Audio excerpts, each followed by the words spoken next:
Welcome to Model Minority Moms, where we talk about the meaning of success in career, family, and life. We are Jeanette Park, Kate Wong, and Susan Liu, Harvard classmates and Asian American working moms who get real about the pressures of fitting in while standing out.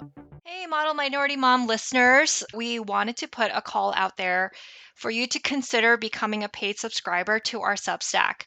That's currently the main way we're accepting listener support. And whether it's $5 a month, $10 a month, or a one-time annual subscription, will just put more fuel in our tank for us to keep on going, for us to be able to pay for a part-time editor, pay for our various editing software, pay for us to put out video content, do more on social media, just reach more listeners, moms and women and other people like us being the collective, not just the three of us, but our listener base as well. To be honest, we can't promise subscriber exclusive content. We're just going to be really real here. But some people have already really just donated without us even asking. And we thought maybe there's more people out there who would be interested if we put the call out. So, fellow model minority moms, we are putting out the beacon. Please respond. Greetings, and welcome to another episode of Model Minority Moms. You know, I want to be that person that drinks wheatgrass. I want to grow it in my windowsill and cut it and make it fresh for you.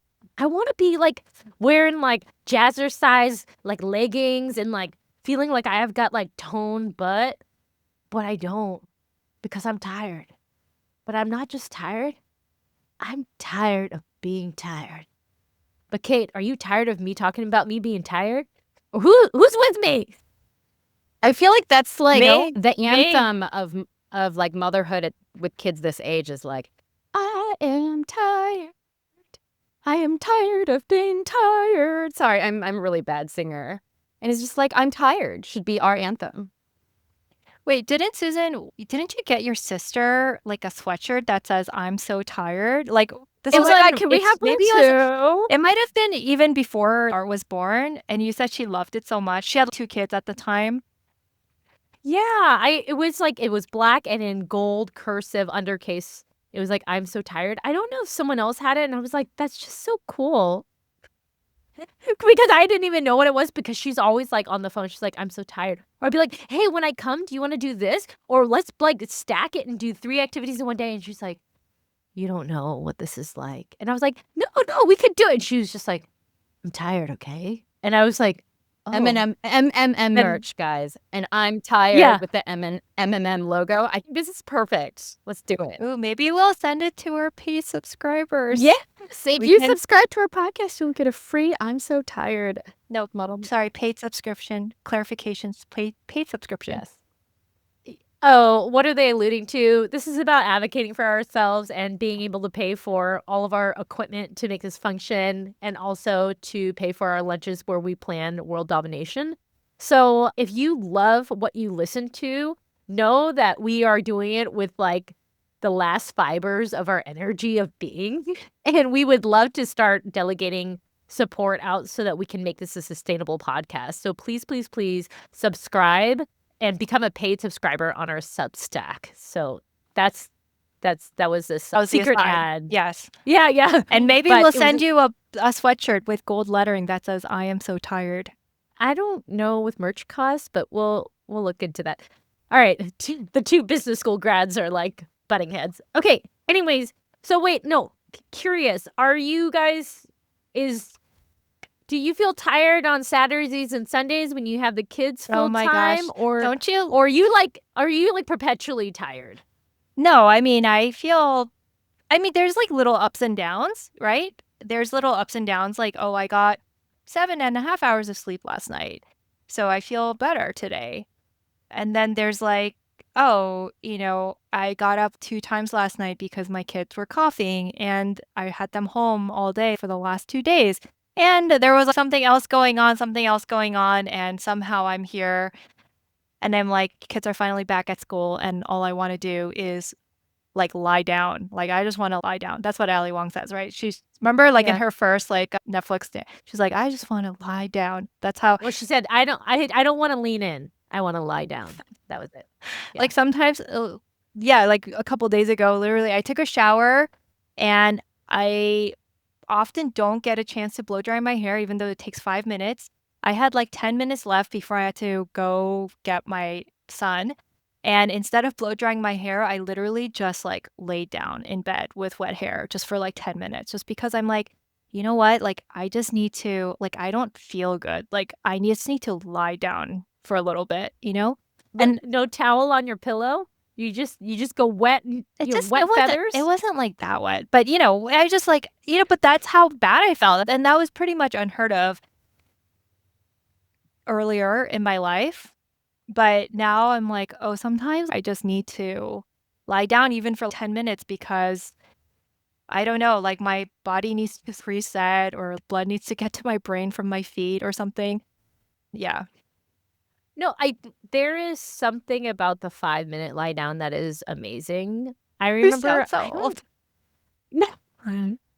I guys, I lost it the other day with Marvin and Art, and I felt like it's like constantly needing, constantly doing, and then I snapped at both of them, and then and I had to pack. I was in the middle of my tour, and then I went to my office and I just set a timer for 5 minutes and I laid down, and I think I put the phone somewhere far away, and I looked at my mom's altar, and I just laid down. I was just like I think that there's this constant barrage of, like, needing to do, right? And there's always something to do, and that it's like this, like, ongoing current that doesn't go away, and it's like, "But how much is this my own doing?"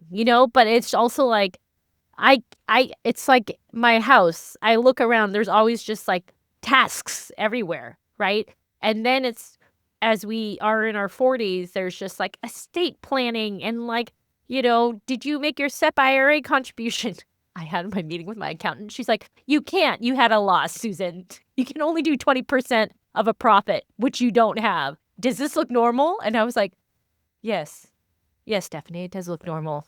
Well, Susan, I mean, you're talking about how much of this is our own doing versus like what. So I wrote actually a Substack about this on my personal Substack a couple of weeks ago because Nerve and I went to our couples therapist, and I was like, going through this emotional moment where I was like, here are all the things that I'm doing where like I'm trying to undo all this intergenerational trauma, and my kids are like fluent in Mandarin, so I only speak to them in Mandarin, all these other things, blah, blah, blah, blah, blah. And I don't know what I expected, like for him to give me like a gold star or something. But, he said he was like, in this very loving way. And this is like, a middle-aged white man. So he was like, Kate, do you think you're doing too much?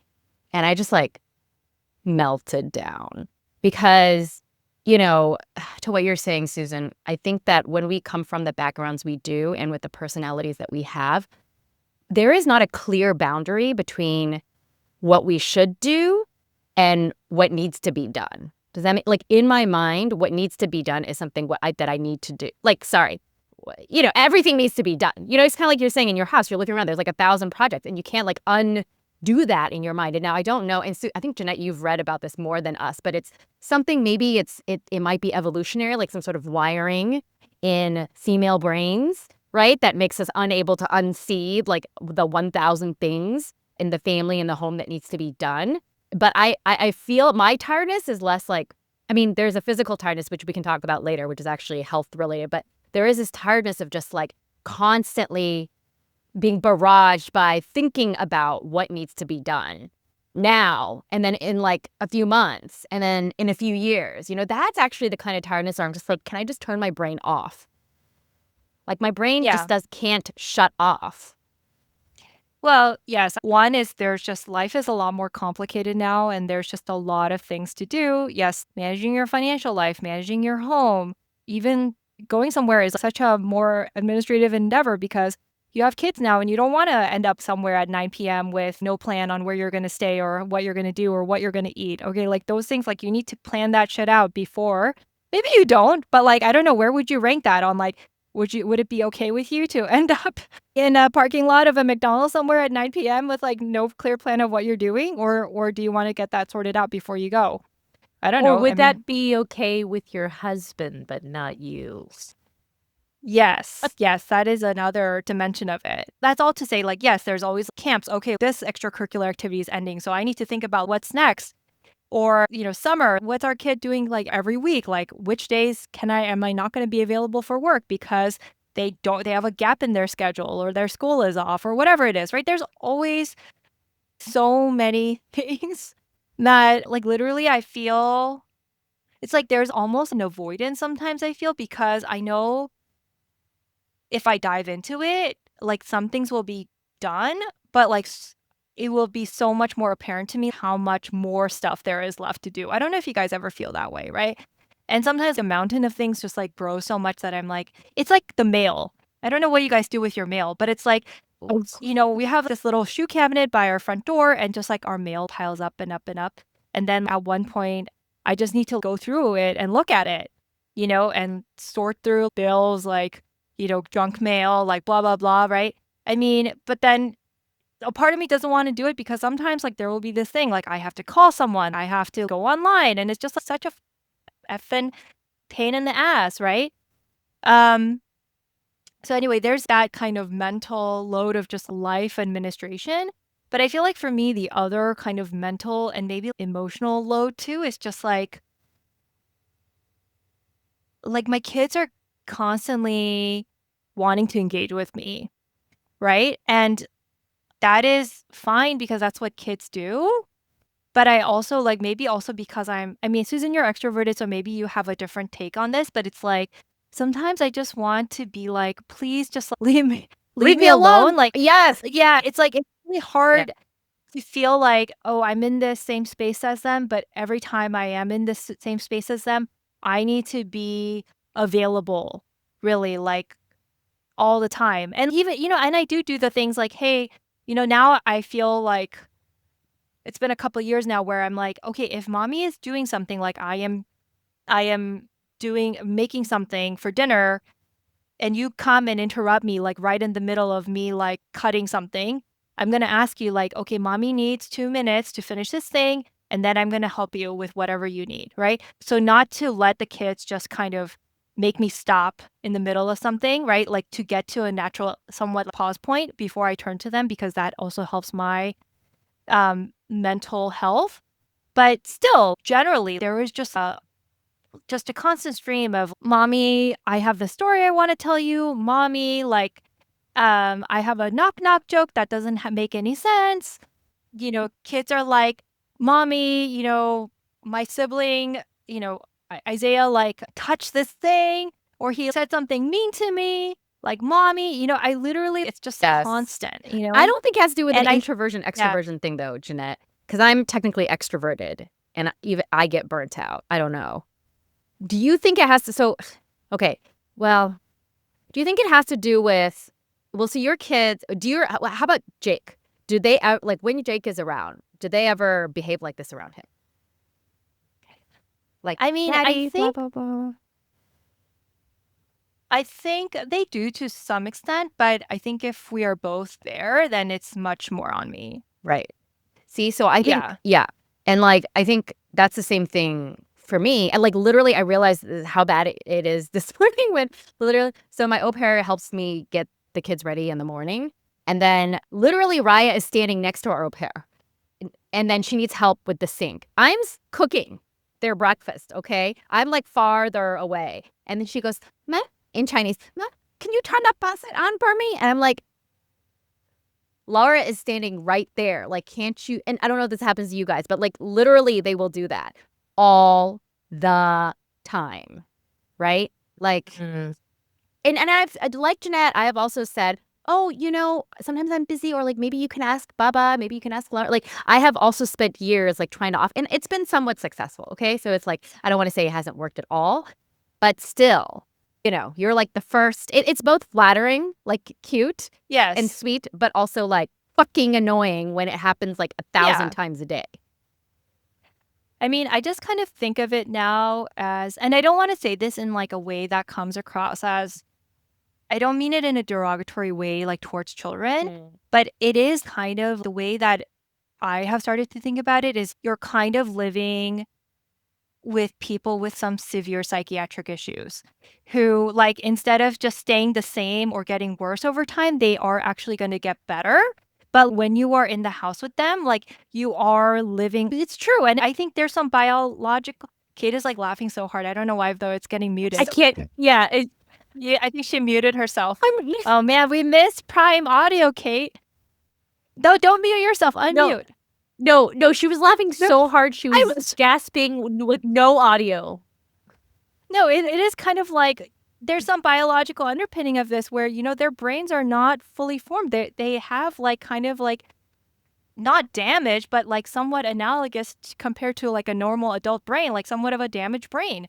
So they don't have impulse control. They don't have situational awareness. They just like tell you, they just want to do whatever like pops into their head, which is like, hey mom, I want to tell you this knock knock joke. Knock knock, who's there? Chicken. Chicken who? Chicken wing. You know, and this is the 10th time they've told me this joke in the last 3 days. But like there is a real, you wouldn't ever tell somebody who was working as a staff member in like a psychiatric ward that that's like not stressful or like that's not real work to be there with those folks and like have to provide a safe, nurturing and environment and, you know, a growing environment for those people. Right. But I feel like that's essentially as a parent, that's especially as a primary parent, that is part of your job. You have to field all of these things, all of their impulses and all the things that are happening to them while you are in the same physical space as them. And you also have to do it in a way that is hopefully most of the time calm, rational, nurturing, and helping them grow into like in a more mature direction, right? But in a way that's age appropriate. And I find that to be extremely exhausting. And I feel like that is also like, you know, it's both like a little bit self-imposed in the sense like, I don't think my parents ever thought about this. Like, I just didn't ask my parents things like that. Or I never told my parents like a joke, much less a joke that wasn't really funny the first time, you know? Like, or told them a story, or told them, you know, or asked them to like help me get this stuffy that just dropped literally a foot from my foot, but is like 10 feet away from my mom, you know? Well, I think that is what you're saying, Jeanette, is what we've kind of talked about or alluded to before, which is there is a very real mental and emotional cost to those of us who are literally trying to undo intergenerational trauma. I know that word, like term, gets bandied around a lot, but like you said, you know, how do I say this? If you never had parents or us adults around you who modeled that kind of behavior, it's kind of like parenting is hard in general, right? But like it's nice if you've had modeled before you kind of a loving, you know, supportive, positive attachment, whatever adult behavior, right? You mean American TV, like Full House? Yeah, whatever, like that thing, right? And for us, I don't think most of us, you know, we had that. Maybe we had certain aspects, right? But we never had that. And it's sometimes it almost feels like I'm teaching myself. It's like building it. Jeanette, maybe did you say this? Like kind of like building an airplane while you're trying to fly it, or flying an airplane as you're building it at the same time. It's pretty exhausting, right? And I really want to, I guess, draw attention to that, because otherwise in a vacuum, it might sound like we're just complaining because they're like, people might be like, oh, three privileged like moms, are you complaining about your kids? But I think it's not that. It's that in many ways, all of us and many of our listeners are trying to very consciously undo, redo patterns of behavior. But that's not like a cakewalk. It's not just like, oh, I will speak nicely to my kids all the time now. Like, and then it's just like, you have to, it takes a lot of effort to not react in certain ways and rewrite the behavior. Like, you know, you're basically neural pathways in your head. You have to create new ones, new ways of behaving and thinking and reacting. And that's really hard. Like, that's kind of hard. It feels like a full-time job, right? Just to like actually learn to parent in a normal, positive way. I don't know. That's how it feels like to me. And I feel like for me, a lot of the exhaustion is directly or indirectly related to that.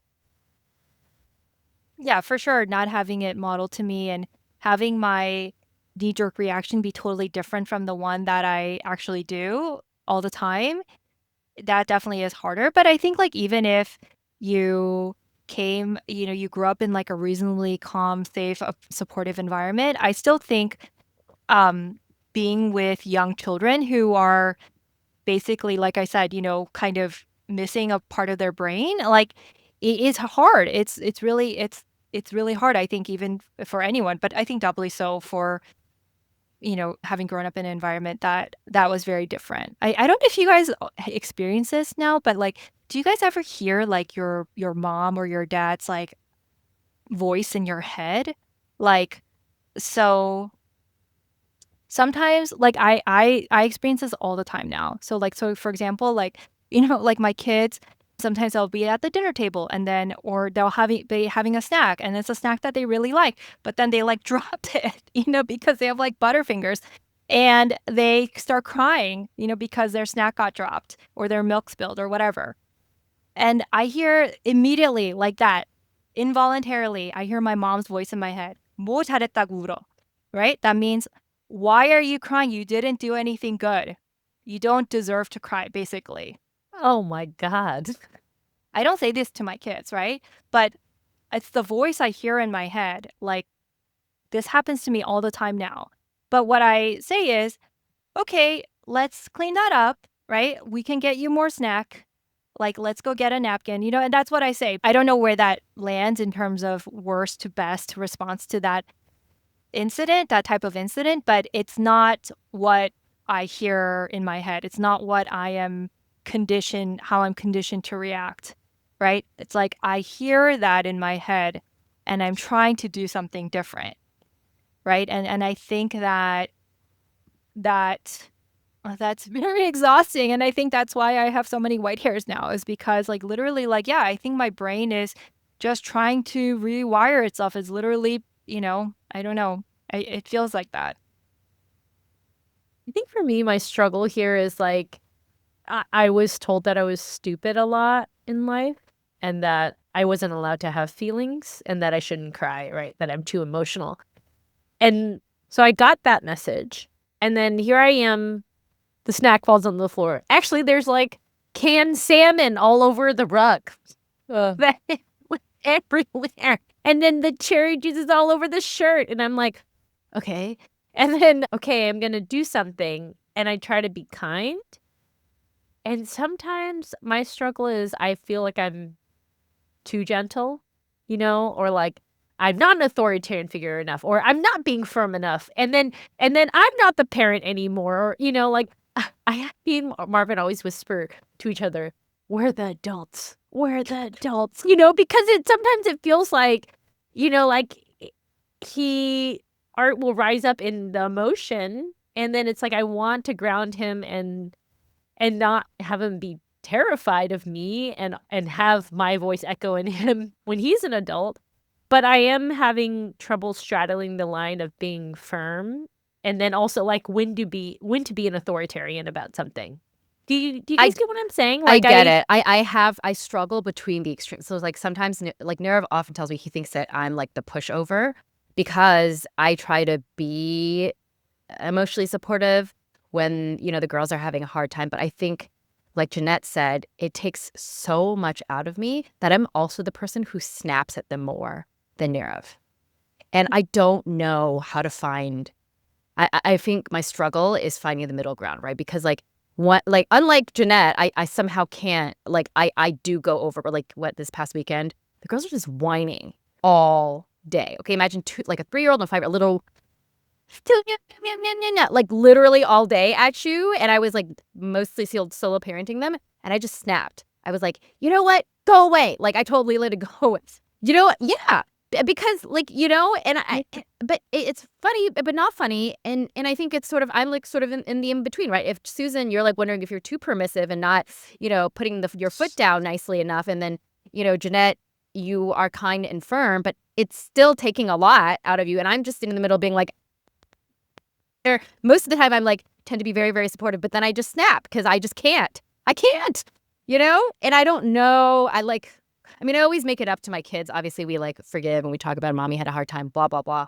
But like, I don't know. It's rough, guys. Like, Yeah, it is. So this is like boundaries with your kids.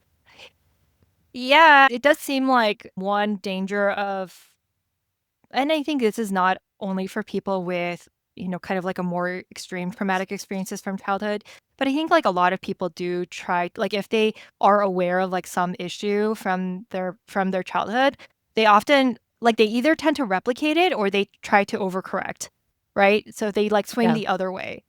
And so I do think that is it is a danger. I mean, I think I feel it too. Like sometimes I get the same comments from Jake, like, I kind of feel like you let them do too much of whatever, yes. And that's like it has its own thing where I'm like, well, you're not here. It's not just about like my childhood and like overcompensating. It's like also just like, well, I have to spend actually a lot more time with them. So sometimes like I have to make certain trade-offs that you don't have to make because you only have them you're only solo parenting them like maybe once every 2 weeks. And I'm doing it like literally like every day for some time, right? So it's like so yeah, so that conversation is a little bit more nuanced. But yeah, I think there is definitely a danger of overcorrecting, right? And I don't know, it's hard though because there's nobody there all the time monitoring you to be like, that's a little too far, Jeanette. Like you don't No have one's gonna tell you in your mind the little voice that's like, the abusive voice from your parents.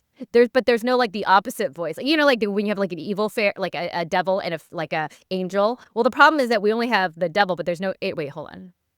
We only have the angel Yeah. being like, somebody was so mean to you as a child, don't do that. But we don't have the other, thing standing on your the shoulder being like, balancing. maybe you're going too far. Yeah, maybe you're going too far. We don't have that. I don't know, guys. I just always feel like I'm being gaslit by my kid, like he'll be like, "Let's read more Dogman. Let's read more Dogman." And I'll read like 11 chapters. I'll read for like 45 minutes. I'll be like, "Go get my water jug because I'm reading so much." And he'll like, "Well, keep reading, keep reading." And then we got to transition to the next activity, like going to bed or whatever. And then he'll like snarl at me and be like, "You never listen to me." You know? And I'll be I like, know. Bro, I just read for like 45 minutes with character expressions, even when they don't have captions. Like, I'm really into it. Yeah, sometimes my daughter will have just come home from, I don't know, like an amusement park or something, and then she didn't get like her fourth piece of candy for the day because I'm like, no, that's enough. And then she'll just throw herself on the floor and be like, this is the worst day ever. And I'm like, really? Was it? Was it the worst day ever? Like, yeah, and I don't want to fall into sarcasm either because I do feel like that I'm also at risk for that. Sometimes I'm like, was it the worst day ever? I mean, but yeah, I don't know. It's tough. It's so it's just I think we're trying to be more disciplined about like sticking to our topic now and like going on less tangents. I just want to bring it back to like being tired of being tired. But yeah, like this is really it is.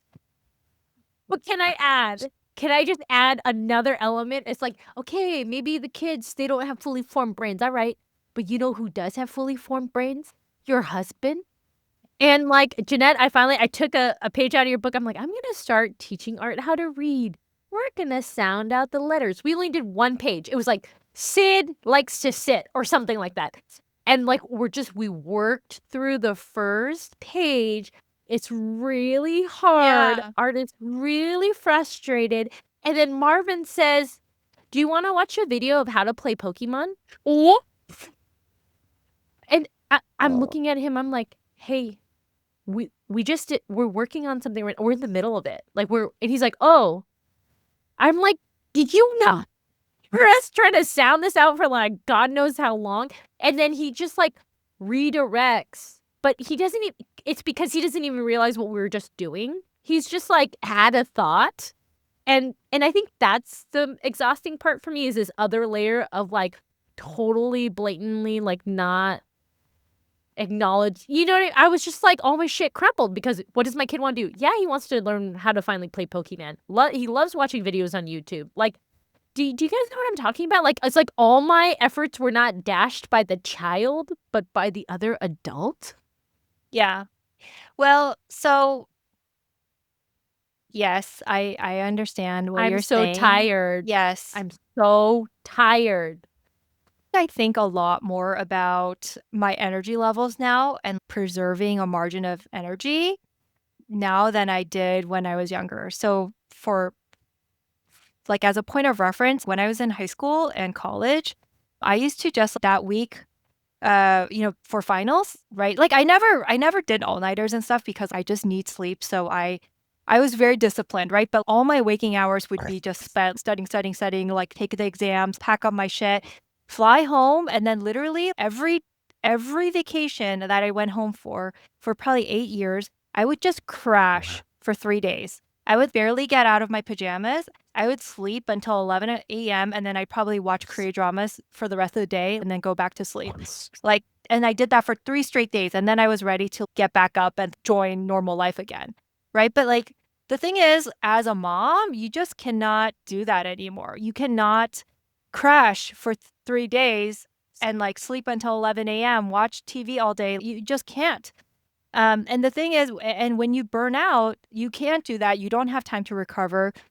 You burn out, then you have so much less room to ride out the bumps of life. Right? Like that's what I was thinking about, Susan, when you were talking about Marvin. Yes, I could see totally how that's very annoying. Like you're trying to get your kid through this hard thing, which is good for him, but then your partner swoops in and is like, "Hey, do you want like candy?" I could see how that's totally frustrating, but to be fair to Marvin, maybe he wasn't aware that you were doing this. Like maybe he should be aware, but Because his ears were turned off? Did he turn off his ears? yeah, maybe he was thinking about, I'm just trying to give him the benefit of the doubt. He just was thinking about something else and he's like, oh, you know what would be fun? Like, I think Art is ready for this. He walks in, he doesn't notice. He thinks you guys are just reading together, like normal reading, not like trying to teach Art how to read. So he just says like, hey, do you want to do this? Right.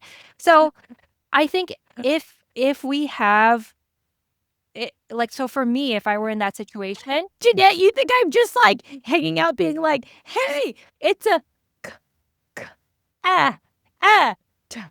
you know, that's me just normally talking. Okay, I'm keep just going. okay. You know what I'm trying to do, right? Okay. I'm just Okay, saying that in diplomatic that Jeanette. situation, and also with my kids, right? Like they do something that I feel like to me is obvious they should not do, right? But to them, apparently it's not obvious and they just did it. It's like if I am in like somewhat of a rested state, I can use more of my calm, rational brain to say, hey, let's pick this up together. You shouldn't do that. You shouldn't throw this on the floor, or you shouldn't poke your sister there or anywhere, right? And next time you do that, there will be this consequence. Okay. Or you could tell Marvin, hey, we're going to have this time to work on this with Art now. So please don't come in and like offer him candy or Pokemon video games or whatever it is, right? So like, you know what I mean? You can have that resilience to like say, okay, next time this is what we're going to do. Like this is the system and expectations, blah, blah, blah, right? Tired Jeanette goes, what the F? You know? Yeah.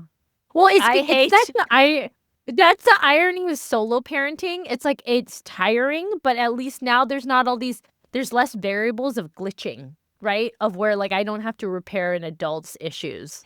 Sure, but You know what I yeah. mean? Where I'm like, are you serious, guys? Like it almost feels like I'm corralling two children sometimes, and then I'm like, damn, you know. But oh God, it's just like the price of being a grown up. Then you have to like, yeah, talk about rational things. That was frustrating. What did we learn? Nothing? Okay, I'm going to tell you what I want you to learn. You know, like, it's just like, and you're just trying to like put dinner on the table, you know? And then it's just all this crazy madness is always happening. And then it's just like, when am I going to win? Right? But here's the irony, guys. This is now the like meta tired struggle is that like we went on vacation. I was on tour and then I was going to keep going, doing all these other events. And Marvin was like, can you hang out with us? And I was like, oh yeah, I should do that.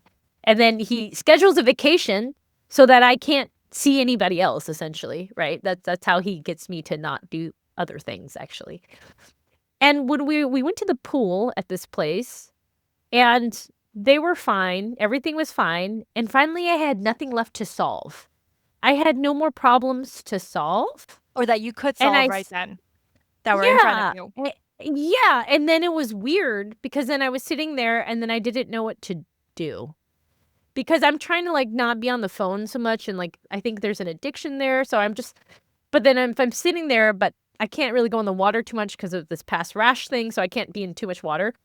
So I'm sitting there at the pool being like, I'm just sitting here doing nothing. And it really bothered me.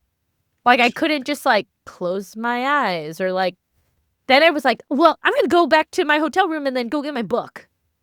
And then there was this attachment to still doing. You know what I'm Oh, saying? yeah. And then finally, when I settled down, there was a cooler with drinks and, like, everything for us and all this stuff. And right when I finished the first sentence of the first page, Art needed something.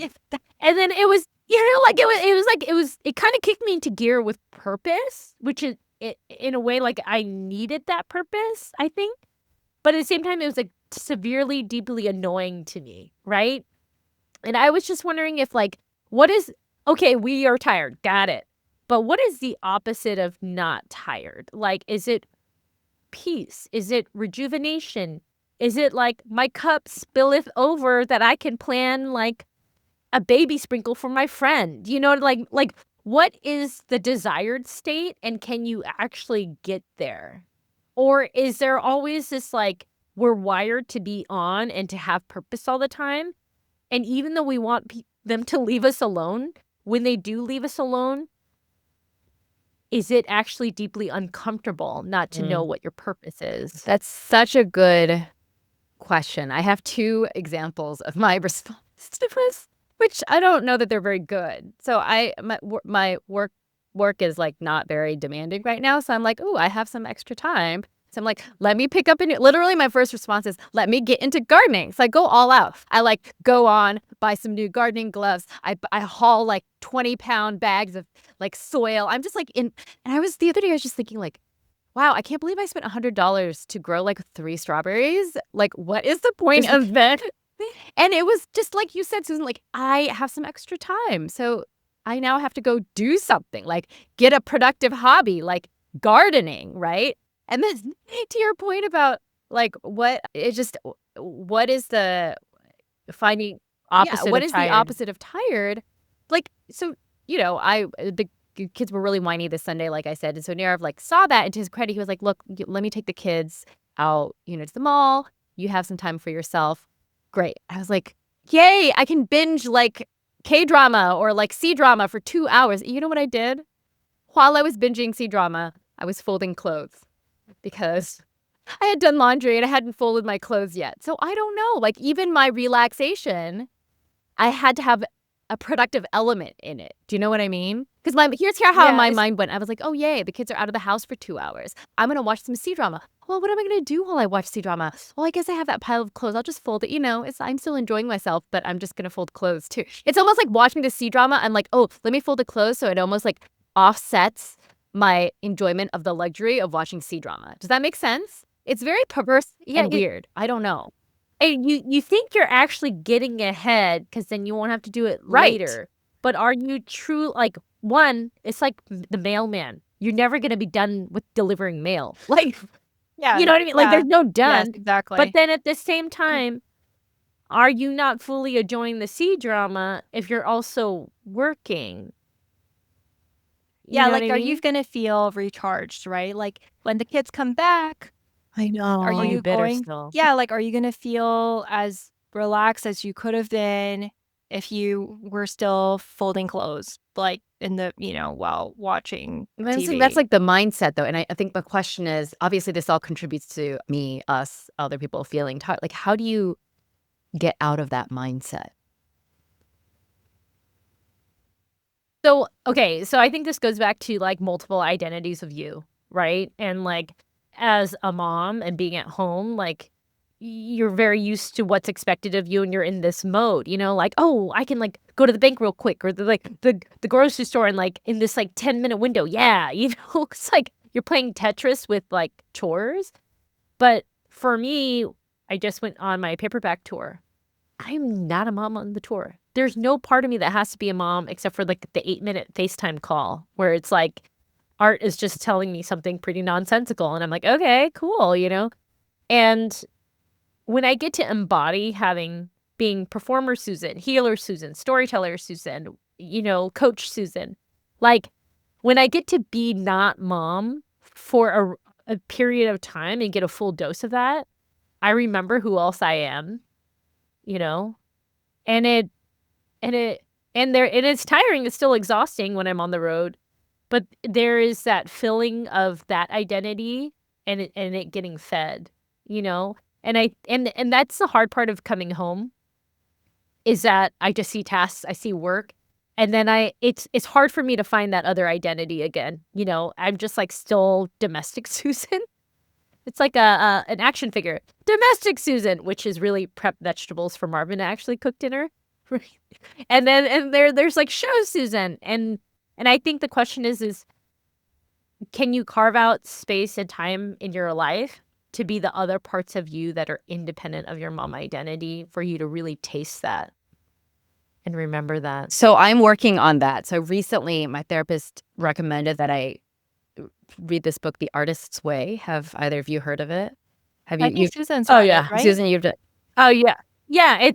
There's you have to get the workbook with it. Wait, there's a separate workbook other than the book. There's a book, and then you have to do everyday morning pages. Right. 3 pages. But see, you can't just get a small notebook and do 3 pages of morning pages because that's tweeting. It is. You need a whole big ass page because it takes 45 minutes to do your morning pages. Okay, I've been doing mine in like 15 minutes. Well, that's because you have a small ass notebook, right? But anyways, yes, there's weekly exercises, and the only requirement really is morning pages, reading the chapter, and then taking yourself out on a weekly artist date by yourself, no obligation to anybody else. So it is. Yeah. It was very helpful and transformative when I had a huge writer's block with finishing the book. I've recommended it to a lot of people who always feel like they're at a crossroads for trying to figure something out, or if they're feeling really stuck in their lives, whether it's artistic or not. So anyways, I highly recommend it. So reading through that, I was like, oh, there's one part of the book where the author is recommending, these are, the morning pages that Susan talks about. It's basically you're supposed to write basically whatever comes out of your mind, like first thing. Doesn't matter. You're not looking for kind of just get it out on the page, whatever is on your page. And it's like a form of you prioritizing yourself. Same thing with you're supposed to take yourself on a date, like 2 hours a week where it's really just to nourish yourself. And I was thinking about that. I was like, wow, when was the last time I just like randomly wrote like 3 pages of whatever? Because every time I'm writing, even when I I've had multiple attempts to try to journal, and it always like fails because I'm like, oh, I need to write about something interesting. There's always an agenda. Everything always has an agenda. Whereas this thing, the only agenda is vacating whatever from your mind, and then you're the agenda, And it's like stream of consciousness, and it's also tapping into your unconscious mind. So I think I realized I'm just starting to read the book and get into it that it's true. I don't, even in my spare time, quote unquote, I don't really prioritize my being and my headspace. I'm always like, doing something else, like almost avoiding, I don't want to say as I'm avoiding my being alone with myself. I don't know if that makes sense. But also I feel like then I have to ask the hard questions, right? Because I almost feel like sometimes, it is really tiring being a mom, but at least it's kind of like structured. I mean, sorry, it's like chaos, but within like, you can't go off the rails as a parent. You kind of have to stay on the parent rails. And I realized that doing a few of these morning... And you not go off the rails? I feel like you can go off the rails. Okay, sure, you can. But like...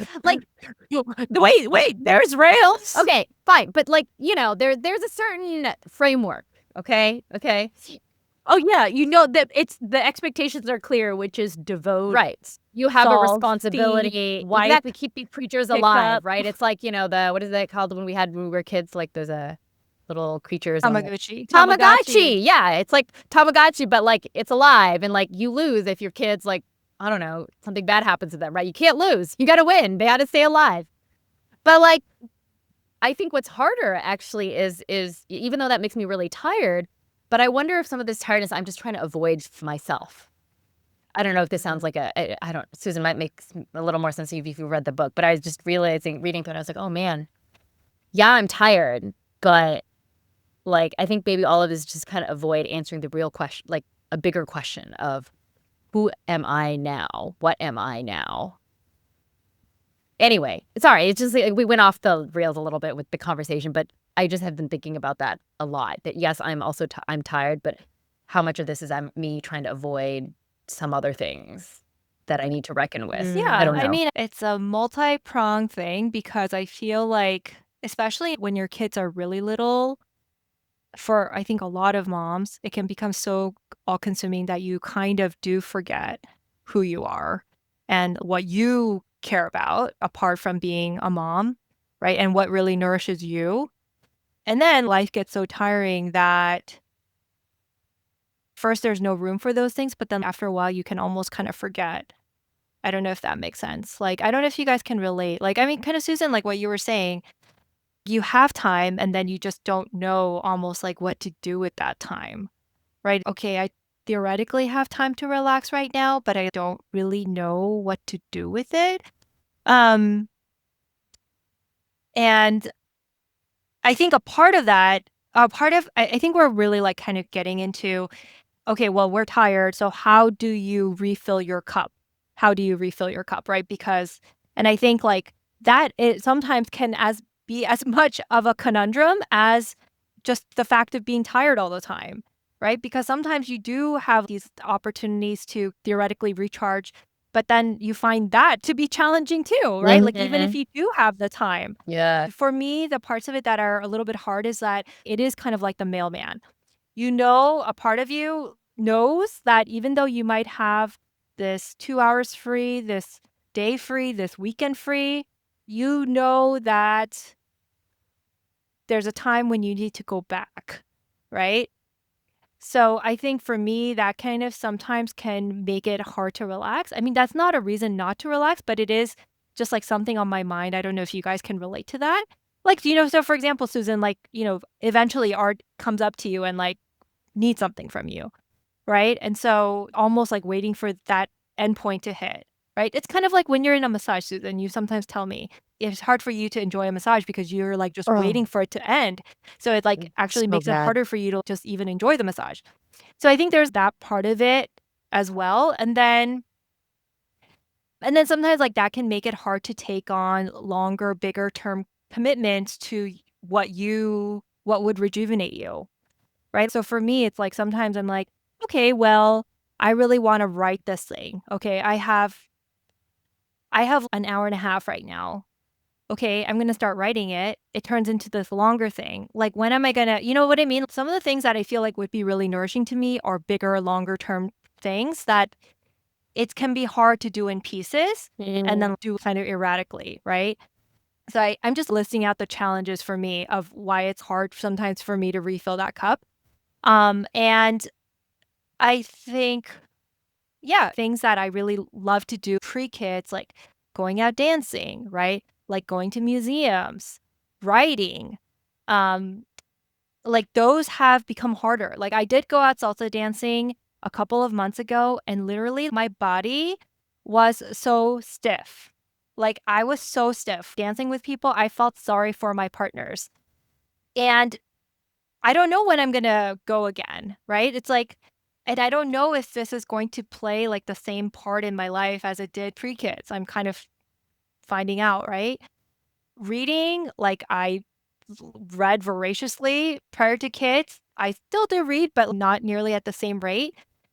Sometimes I feel like it just requires a lot of emotional energy from me. And so I tend to read other things like crafting books or like cooking books, right? Because I'm just like, these are just like short form things. I can just look, no commitment. I can put down whenever I want. I don't feel the need to finish it. I'm not that emotionally invested. But I think what I have found is that in whatever way it takes, it might be literally sometimes, to be honest, it's like it takes the form of me going to the mall. I'm not that mall lady, guys. I like just sometimes will go to the mall and go shopping for myself for an hour and a half or I sometimes have even gone to like, there's a little paint me mine, like ceramics thing and I just go make something for myself.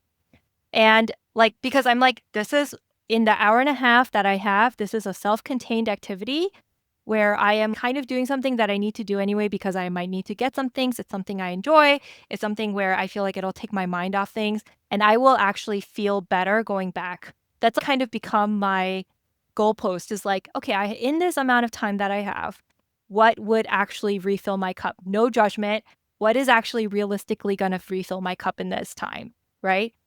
And I think it's actually really important to try to figure that out as a mom.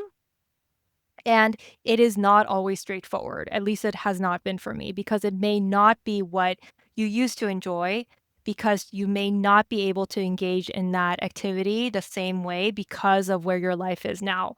So things might look different, but you do need to find a way to re-energize because nobody can run perpetually burnt out and be patient with the people around them. Yeah, and it could look very different, like recently. So I only wash my hair a couple times a week, mostly because I don't really have that much time to wash my hair. And also, it's good for your hair to not wash it like every day. But when I do wash my hair, it's my way of, and I never used to spend that much time on washing my hair, right? It's just like, oh, wash your hair, and then you go on with your day. But now, as a way of reclaiming my own time, I make it like a ritual for myself. Basically, it like takes an hour from beginning to end. And I do it when the kids aren't around, like in the morning after they've gone to school, usually. And Nerve's like, so he'll be like, but even there, it sometimes it runs into trouble because the kids are like, oh, I want you to go to the pool with me. I want you to get your hair wet. I want you to get your hair wet like every day. And I was like, I don't want to go. And Nerve's like, see, you don't want to spend time with the kids when they want to. I was like, no, I just don't want to get my hair wet because I spent an hour, doing like relaxing and washing my hair and I don't know. So I think sometimes even like you're right, Jeanette, it's sort of like what you can do that makes you feel relaxed, but also isn't going to be impacted by, and I know this sounds like your kids. I know it sounds very, very superficial, but it's a very specific example of how I found something that, I found very relaxing, that is very mundane, that I'd never spent time on before kids, right? But now I see it as a way of like holding my head. But even then, I'm like, oh, but now it's like affecting my interaction with my kids because I don't want to, if I go swimming in the pool every day, then, I don't have my like calming hair time, hair washing ritual. And you're like, what's the big deal? Like, I don't know. So, even when I try, sometimes it doesn't quite work out that way. I know this is all very first world problems / whatever, but it's just a very specific example of getting to the nitty gritty. Yeah, you're trying to do something that's relaxing, but like it's then incompatible it's like immediately with real life. It's like being yes. And I think the other kind of mindset shift for me that I've had is just like coming back to Susan, what you said earlier about, the mail will keep on coming, at least for the Oh, time God. being, right? And so for Mm. me, like that's like twofold. I feel like the impact on this subject is, one that like I've kind of shifted away from, okay, from my previous mindset of like, okay, I'm going to go really hard the entire semester, finish with a bang with my finals, and then come home and just basically just collapse, right? For 3 days. And because I'm in this situation where, the mail is actually still going to be coming every day for probably the next 10 years at least. Right. So, like, I need to, and I'm not going to get a chance to just clock out for 3 days. Like, that's not going to happen. Maybe once in a while, but not on a regular basis. So, I need to find smaller bursts of time where I can fill my cup. So, like, kind of thinking about like the pace of this in a different way. And then, like, I think the other thing is also, on the same kind of, the mail's going to keep on coming is to try not to get so hung up on like any single moment or any single session, right? Like, okay, like I didn't get this project or I didn't get this piece of writing done in this time. You just have to be okay at some level that you're going to circle back to it, and I think that it's still hard because I'm somebody who likes to finish things and like have a sense of completeness. On the Myers-Briggs, I'm an INTJ. So that can be really hard for me. But I think I've also had to try to accept that because if I let that feeling of like nagging, just sit with me, it's really going to make it difficult for me to do some of these things that otherwise would be like more filling for my personal energy level. But yeah, I don't know. It's definitely something that's still evolving for me, like just how to, yeah, feel like myself and feel like I can kind of, yeah, refill my batteries, right? Like, how do I make this more sustainable? The idea that you kind of you express now, Jen, it reminds me of this saying, in other contexts, it's a marathon, not a sprint. And I feel like this is applicable, at least in my life, to a lot of the things that make me tired. And it goes back to earlier, we were talking about how much of this is our own choice versus really necessary. And I think about my first, reaction to things like, for example, in our home, the girls, I speak Mandarin to the girls, and their dad speaks English to them, and they're fluent in Mandarin. But as I've noticed, like increasingly, they're speaking a lot more English, and I know that as they go to school, there'll be more and more English. Obviously, we live in the U.S., right? That's going to be their primary language, and a part of me is like, oh, because I spent so much effort getting them to this place, right? And then that other part of me is like looking to the next step, like, okay, Kate, like, what are the Chinese, like, should we enroll Ryan in some of these like Chinese classes? Because now this fall, she's going to be in an all English environment. Like, my mind is just like going like at warp speed to the next step. And I really have to pull myself back and be like, Kate, like, and I'm also reaching this point where, as children get older, they have more complex emotional expression, right? And we've talked about this before, where for many of us who are children of immigrants, the way in which we were parented in our mother tongue was not at all positive, or the way that we want to parent. And for me, I feel like the parenting that I'm doing now, it's pushing up against some of the boundaries of my ability to express emotional richness and depth in a way with my older daughter as she's growing. And, hilariously, as I was talking to my therapist about this, my first reaction was, ooh, maybe I just need to learn how to improve my Chinese in terms of expressing this way. And she was like, whoa, hold on, Kate. She's like, is this going to bring you joy? Is this going to be yet another task? Or is it something that you think is going to be really fun and interesting? And I was like, oh my God, I didn't even think about that. My first reaction is just, I must do this. I must do this, And I guess all of this to say, I feel like the fact of everything, parenting, life, it's a marathon. But I think part of the reason why maybe we get tired is that we're treating it like a sprint. And I know that I do, right? Where like, I feel like, oh no, if I don't do this one thing, then XYZ. And it's like Jeanette said earlier, sometimes we give ourselves so much pressure that if we just miss this one thing, somehow it's, it's going to tank everything. But it's so hard to work against my immediate reaction, to all of these things is must do this now. I think that's the thing is like, how do I undo that? And sure, I guess I could find ways of relaxing. But the thing is like, don't you think that mentally your ways of relaxing are going to be inhibited by just how you think anyway? Does that make sense? Like if you're already if your mindset is a certain way, it's also going to inhibit your choices in terms of relaxing. And so then how do we just I feel like it needs something really radical to really rewire how we think in general, right? And I feel like that's the step that I'm working on for myself. I don't know if I'm making sense with that last part about, you're limited by your own self. So then if you're trying to find ways to relax yourself, aren't you limited in a way already by your thinking? Because that's just how you're already thinking. Does that make sense? I don't know. It's a little. Yeah, no, I mean, Cliff Notes for me, yeah, I have a perfectionism complex, right? Like, I think it must be always like, I got to be 100% hardcore and everything needs to be freaking awesome, And then I'm just looking at not giving a fuck, and just looking at that and being like, wow, could that Does be it stress me, you out when you think about that though? Or not? You, Sorry. I think that there's something around. I've been working with a neuro-linguistic programming coach for the last 6 months. Oh. And for me, it's just been like, how do I let go of expectation around things? And like, if I'm trying to control, what am I going to control? And am I ever satisfied with the outcome? Is anything ever enough? And usually it's not, right? So I'm just looking at that and noticing that it's not actually serving me. And then, okay, cool. What do I want to try differently? And I got to tell you, something magical has been happening in the last 6 months where when I can really let go of expectation, cool things really do happen with ease. It's so counterintuitive, but it's something that I'm starting to notice. And then she'll be like, oh, great. Feel that.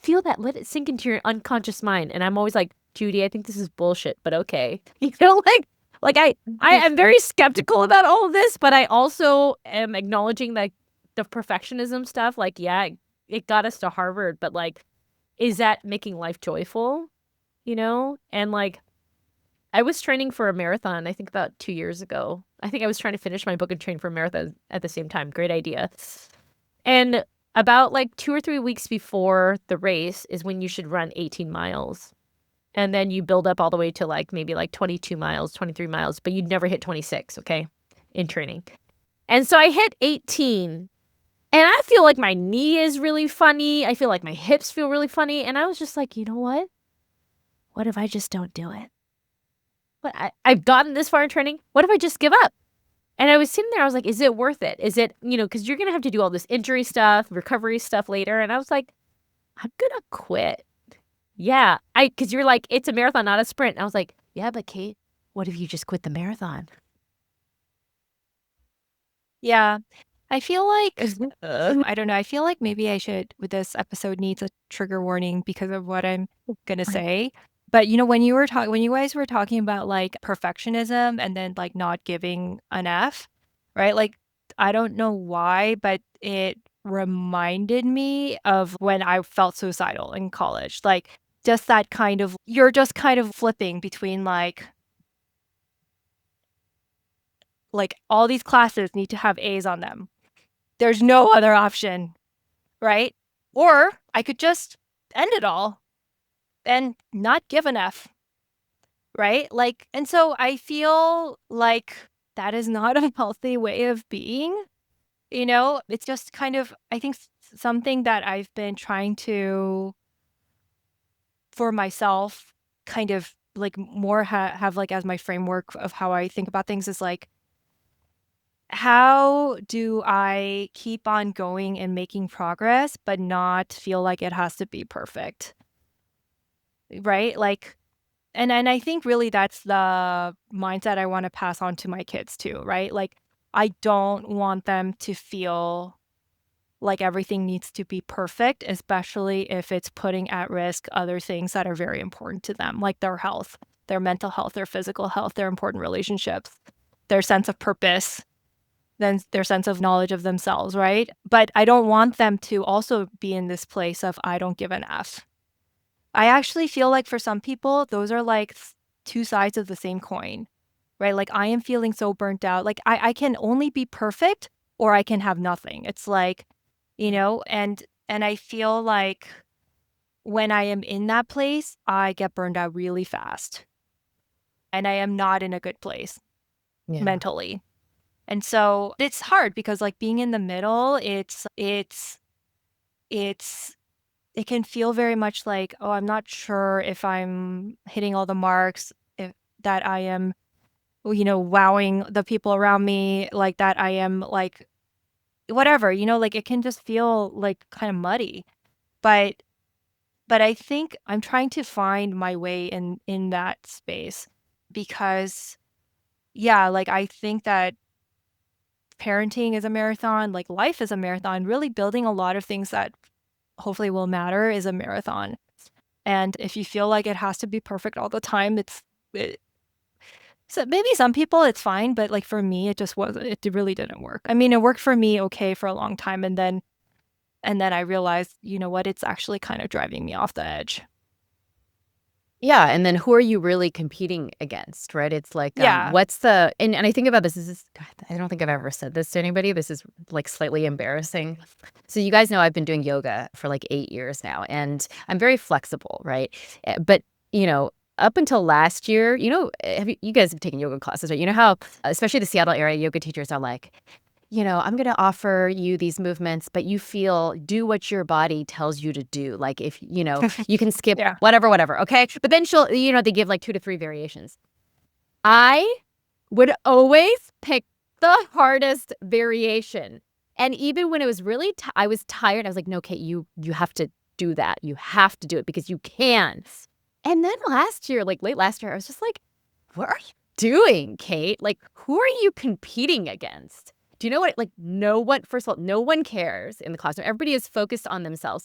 2, you're probably going to injure yourself someday because your body's telling you, don't do this, but you're doing it for what? And I was like, oh my God, like my perfectionist overachieving mentality has carried me over into this space where for me, yoga is like relaxation, is good for my health. Like, you know what I mean? Like, I was like, what the fuck is wrong with you, Kate? And I think that was like a little wake up moment for me. And I'm like really embarrassed to admit it because like who's competing in yoga? Do you know what? Yoga is like the anti-competitive space, right? And I was like, damn, that is so like wrong. There's just all kinds of wrong in that. And I guess like I know and it seems like maybe it's such a tiny thing now that in yoga, if the teacher is like, and you can do your flow or just go directly to downward facing dog. And I'm like, you know what? I don't really want to do the flow today.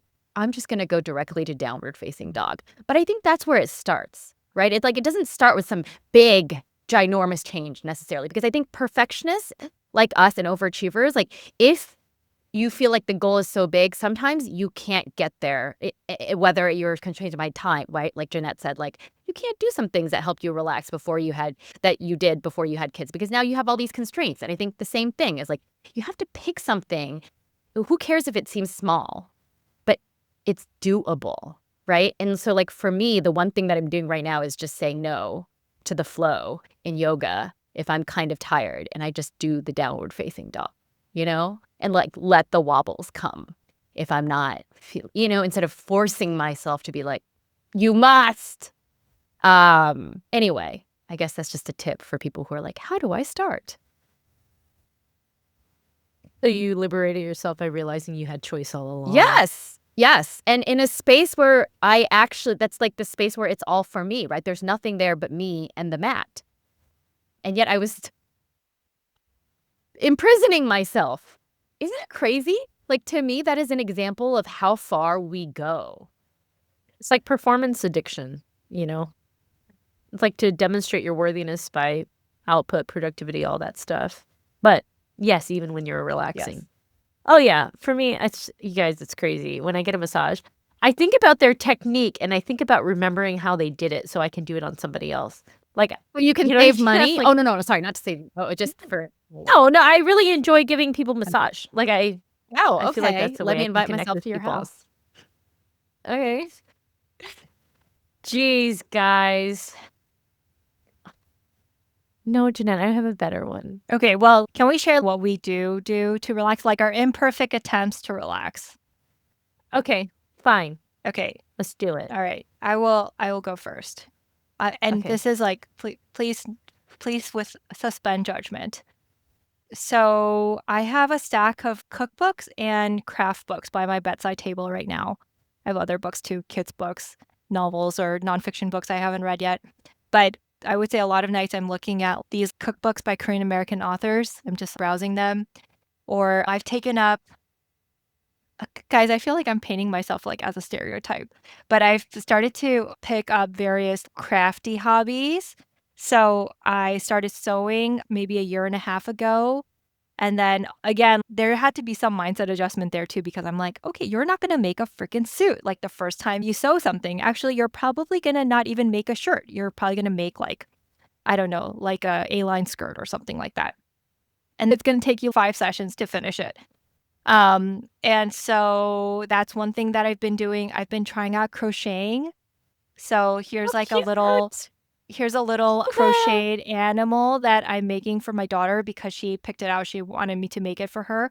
I'm not sure if crochet is going to be a long-term hobby because it is a little slow going, but I think there is some satisfaction of, okay, while I have downtime someplace, but I can't fully be immersed in something else, I can do this. And then, like in a couple 30-minute sessions, like I'll have this little thing that my daughter can enjoy. I do yoga at home in a yoga class. Um, Sometimes I will, like I said, I would go to the mall and go shopping. That is another form of relaxation for me, like massage sometimes. Another thing that I do is I'll go to a museum by myself and I will just take, an hour and a half to walk through a museum very careful, very slowly at my pace and read all the things, read all the little captions. And then take myself out for lunch. Like, I find that usually to be really relaxing. And sometimes, yeah, I'll just go out and I'll kind of journal or write things. Like, even if it doesn't go anywhere, like, it's just really more for myself and to get it out of me. Yeah, those are more like solo things. I also do find usually going out on dates with Jake to be relaxing and doing things together, unless we get into an argument, which occasionally does also happen. And then at the end of which I find less relaxing. What about you, Kate? Well, my hair ritual, as I told you about, except now I guess it's getting tanked because the kids want me to go to the pool with them every day. I don't know. I think just picking something that is small for me. Like last year, I decided, oh, let me do my nails at home. And I just got really into it. I was like researching what should I use, this, that, and I got all the tools. And I know it still sounds productive, but it's like I can do it at my own pace. And it gives me a sense of like kind of caring for myself. Also, I get to save money, so that makes me feel good.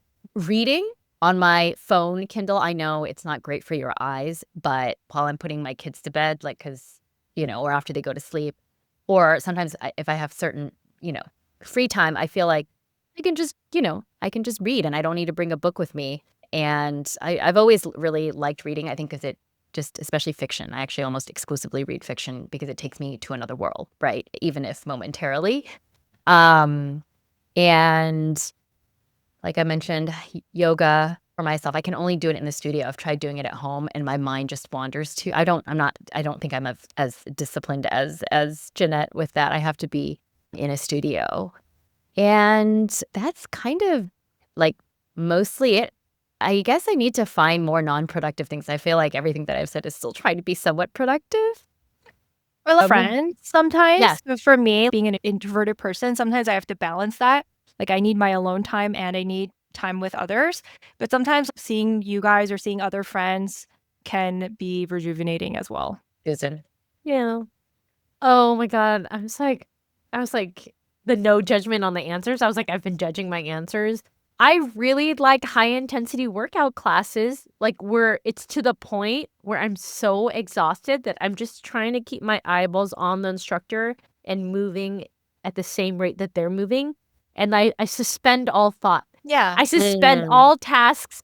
Yeah. And then I'm just like trying to finish, Yeah.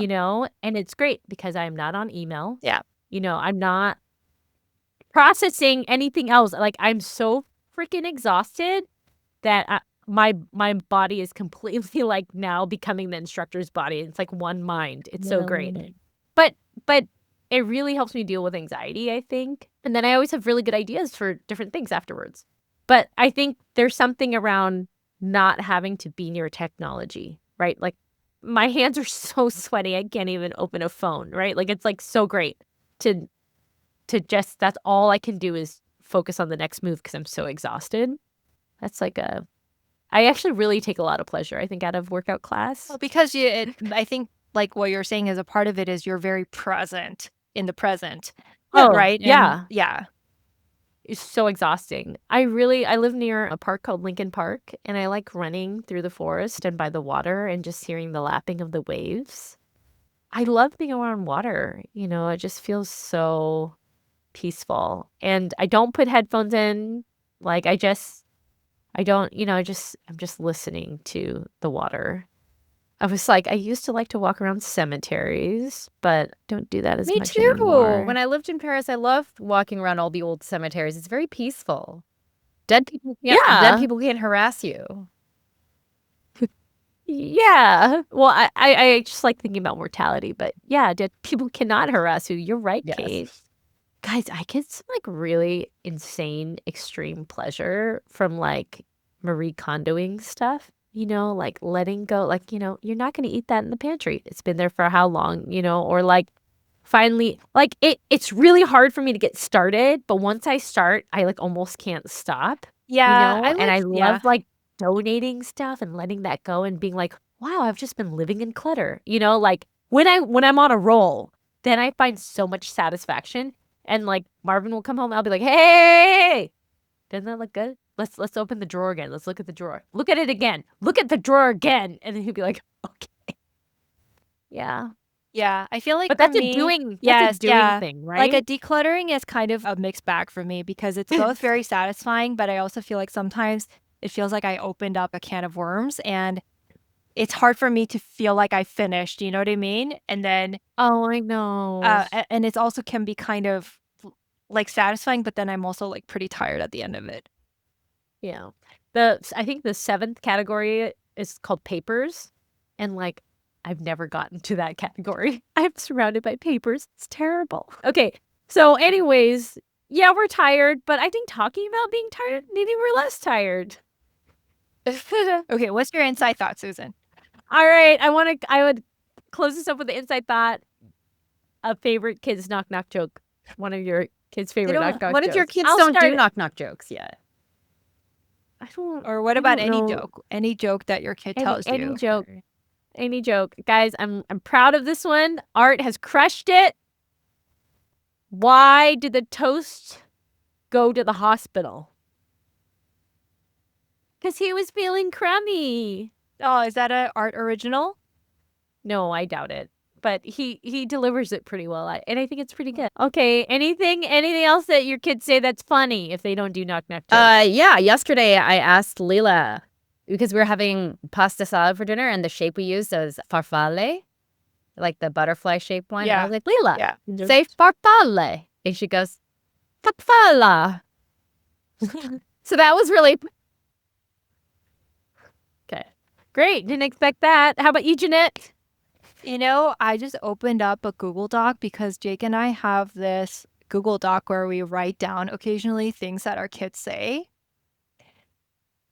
Oh, that's such We a good haven't idea. updated it actually for quite a while, I'm noticing. Here, it's kind of funny. It's not a knock knock joke. My kids love to tell me knock knock jokes, but okay, here's a joke that Isaiah told me recently.